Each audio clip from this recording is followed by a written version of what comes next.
నెల్లూరు జిల్లా ఇందుకూరుపేట మండలం డేవిస్పేట గ్రామంలోని ఎంపీడీఓ నాగేంద్రబాబు ఆధ్వర్యంలో ప్రత్యేక గ్రామ సభ నిర్వహించారు. ఈ సందర్భంగా గ్రామంలోని ప్రధాన గ్రామస్తులు అర్జీ రూపంలో నాగేంద్రబాబు పరిశీలించి వాటి సమస్యల పరిష్కారం చూపుతామని హామీ ఇచ్చారు.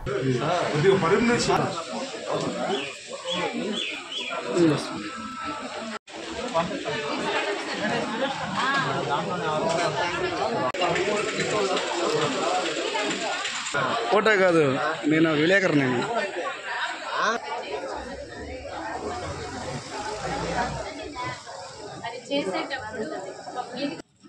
ఇప్పుడు అది ఉంది ఏమో నువ్వు ఇష్యూ రైజ్ చేయొచ్చు కదా.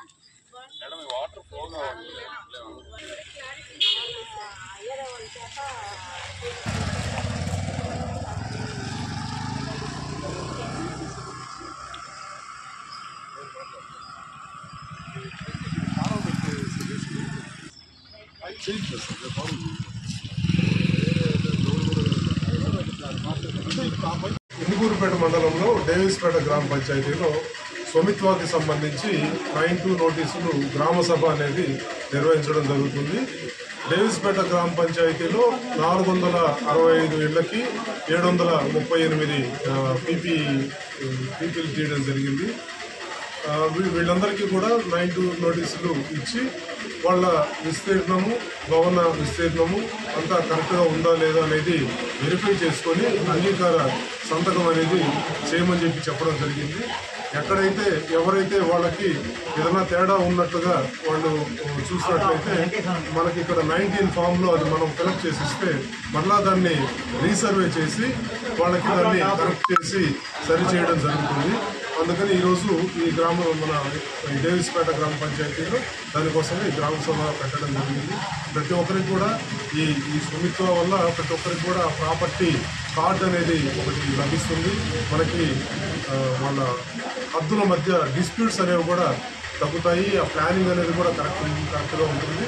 దాంట్లో భాగంగా డేవిస్పేట దాదాపుగా పూర్తిగా వస్తుంది. ఇవన్నీ కూడా ఈ 9(2) నోటీసులు అన్నీ కూడా క్లియర్ అయిపోయిన తర్వాత మేము స్టేట్కి పంపించి 1 నెల 2 నెలల లోపల వాళ్ళకి ప్రాపర్టీ కార్డ్స్ అన్నీ కూడా మనం అరేంజ్ చేయడం జరుగుతుంది. దాని ద్వారా వాళ్ళ ఇళ్ళు స్థలాలకి లోన్స్ పొందేదానికి కూడా వీలవుతుంది. రోడ్స్ను కూడా ఆన్లైన్ తెప్పిస్తాము. ప్రతి వీధులు అంటే ఇప్పుడు మనకి 495 ఇళ్ళు ఉన్నాయి, 738 పీపీఎక్స్ అని చెప్పింది. ఎందుకంటే దాంట్లో రోడ్స్ ఉంటాయి, దేవాలయాలు ఉంటాయి, అన్ని గవర్నమెంట్ ప్రాపర్టీస్ సపరేట్గా ఉంటాయి. హౌసెస్ మాత్రం 495 కానీ 738 పీపీఎక్స్ వేస్తున్నాయి. ఇవన్నీ కూడా దాంట్లోకి వస్తాయి.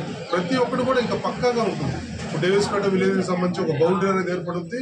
ఎక్కడ ఏ ల్యాండ్ ఎవరిది అనేది ఆన్లైన్లో క్లియర్గా ఉంటుంది. వాళ్ళకి ప్రాపర్టీ కార్డ్స్ కూడా వచ్చేస్తాయి. దాని ద్వారా వాళ్ళు కంప్లీట్ లోన్స్ కానీ ఏదైనా ప్రతిదానికి కూడా వాళ్ళు అర్హులు అవుతారు. ఎక్కడ వాళ్ళకి డిస్ప్యూట్స్ అనేది కూడా రాదు.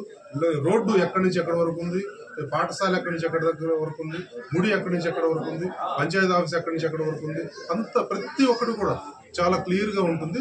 కాబట్టి స్వామిత్వ సర్వే అయిందంటే వాళ్ళ డిస్ప్యూట్స్ అన్నీ కూడా క్లియర్ అయిపోతాయి.